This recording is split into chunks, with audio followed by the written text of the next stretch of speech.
Good morning, Trainiacs. This year has been a heck of an endurance adventure, as we always like to do, as a lot of you are, well, hopefully this year busy with family. If you can get together with family, great. But our views tend to go down this year, so we just kind of like to put out some real easy videos that give you a little morsel of fun at the end of a year. What we're going to go through here today are the 5 biggest lessons I've learned in triathlon, and they're a lot different this year than they have been in other years because we learned a lot harder and different lessons than we have in previous years. Also, stay tuned to the end because I am going to have to eat some crow about something that I talked about a lot. So the first lesson that I learned in 2020 is that I need racing, and a lot of people out there need racing. So what I've been saying and what I've been hearing from people is that over the past few years, I always thought that I was more of a trainer. I really enjoyed the process of training more than anything. I like getting out and seeing myself make improvements in my power, or getting my heart rate lower at the same pace, or getting faster at the same heart rate. And all of that was really exciting. Getting out and going for long rides with friends and kind of smashing ourselves and challenging ourselves. That was what I thought I really liked.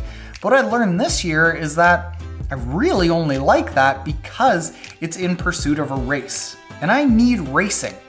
And we all learned that as soon as racing went away, the mental strength of the triathlon world around the world just went, which is fair. Because we've always had that big goal, that big thing that was motivating us to go out and work every day. Every single day, we knew that if we got out and did the work, that there was a prize at the end of it. And I never thought that I was really motivated for that prize because I always thought the race was kind of just a formality, and there hasn't been a race that I've done in the last 8 years that basically didn't go almost exactly according to plan because I knew I'd done the training.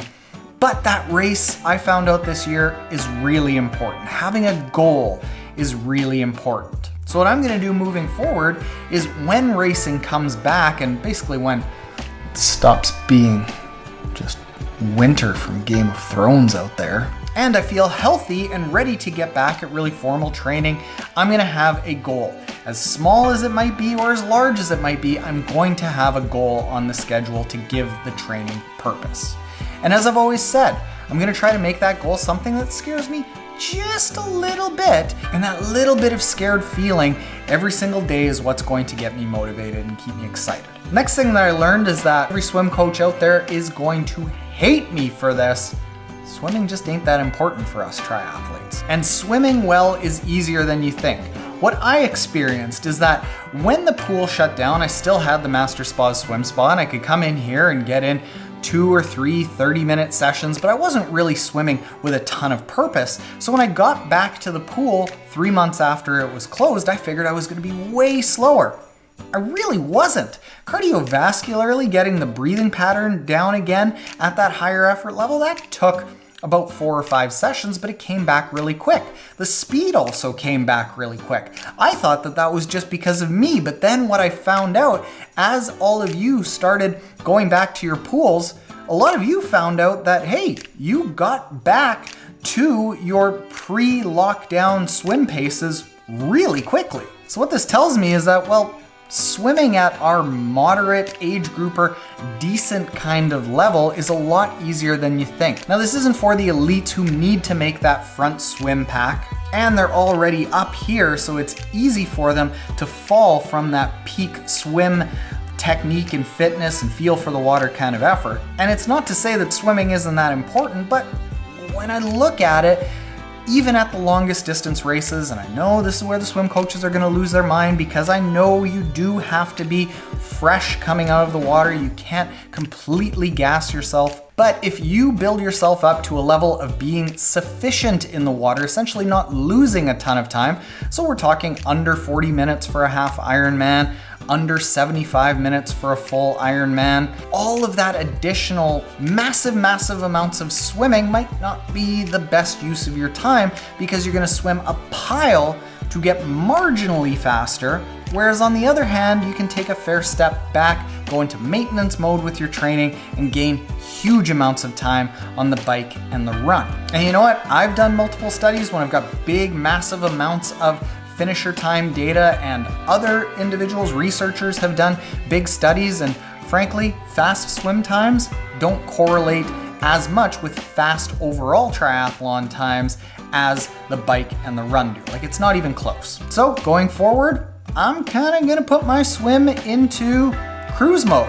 Swim enough to maintain, but not beat my brains out trying to gain that last minute in the swim. Next lesson that I learned is that we are not as mobile as we think. You see back here? That's a golf simulator. See over here? Those are my new golf clubs right there. I was tremendously into golf as a kid, so I know what a good golf swing feels like. I started taking up golf again this year, and I could not turn my hips for the life of me. I didn't realize how immobile triathlon had made me. I always thought that, hey, we're doing swimming, we're doing running, we're staying fit, we're staying healthy, our joints are moving. Well, when you start going into different planes, besides this little bike, and besides this, all of a sudden our bodies aren't as limber as we think.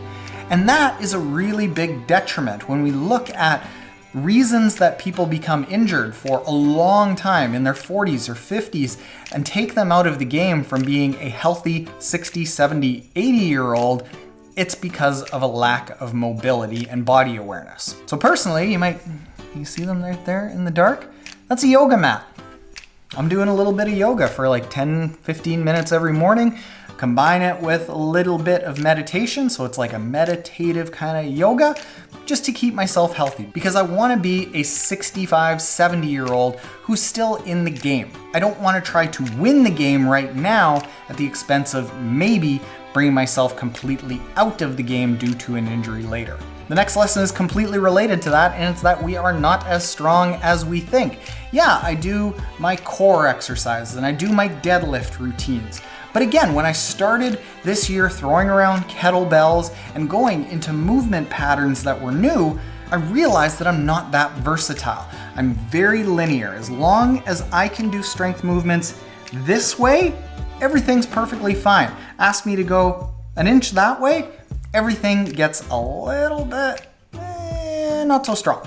And that's where we look at being a healthy, active 60, 70-year-old. We don't want to be in a situation where lifting a heavy suitcase and twisting and going up like that all of a sudden puts a rib out of place, and maybe you're throwing around a kettlebell like me and a rib is out of place for 3 months. No, we want to stay active. The best ability is availability. You want to be able to always, for the rest of your life, when somebody says, hey, do you want to go golfing? Hey, do you want to go running? Hey, do you want to go for a swim? Hey, do you want to go play ultimate frisbee? Whatever it might be, you want to be able to say yes because you're fit enough and healthy enough. So this year, I'm going to be focused more on functional, dynamic, all different 3, 4-dimensional kinds of strength movements. And then finally, this is where I eat crow. To be honest, in the past few days, I have really doubted whether or not I wanted to share this, because I know the comment section is going to go nuts. Social media is going to go nuts. That's just what happens when you take a stance on things.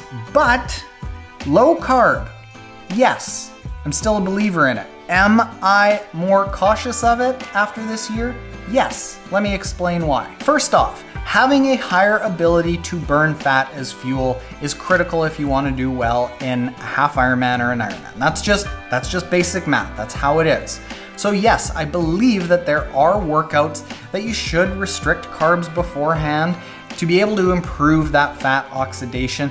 But what I've actually learned over just like this past week is I've mentioned that I've had a stomach infection. And that's one of the reasons that I've gained weight and my hormones have gone off. But I've actually found some research that indicates that this particular stomach infection, it's called Clostridium difficile, that in particular, combined with carb restriction in mice, is lethal. In humans, it leads to obesity, it leads to testosterone issues, it leads to neurotransmitter, serotonin issues. So that's why I've kind of been grumpy, if you've noticed.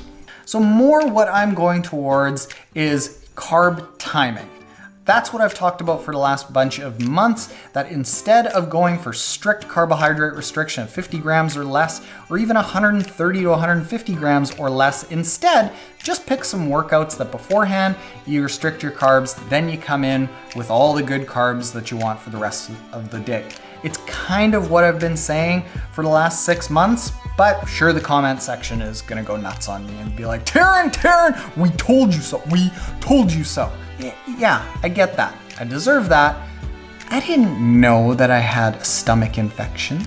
And regardless of that, having a higher ability to burn fat as fuel is a critical part of long distance endurance races. The lesson that I've learned is that the balance needs to change a little bit from heavy training and really strict carb restriction that you don't veer from ever to, well, get the training right, restrict carbs occasionally for the right workouts here and there, and bring in the right amounts of carbs to battle any stomach gut dysbiosis that you might have. Again, largely kind of what I've been saying, but that gets lost in nuance. So those are the 5 biggest lessons that I've learned this year. Let me know in the comments below what the lessons are that you've learned from this year. Hit me up on social media. If you don't follow me on Instagram, send me a DM. I want to hear what you've been through this year, how it's gone, and what you're looking forward to next year. Happy holidays, everyone. I hope you're all keeping safe, mentally well, and if you are with family, good for you. I hope you enjoy it. Later, Trainiacs.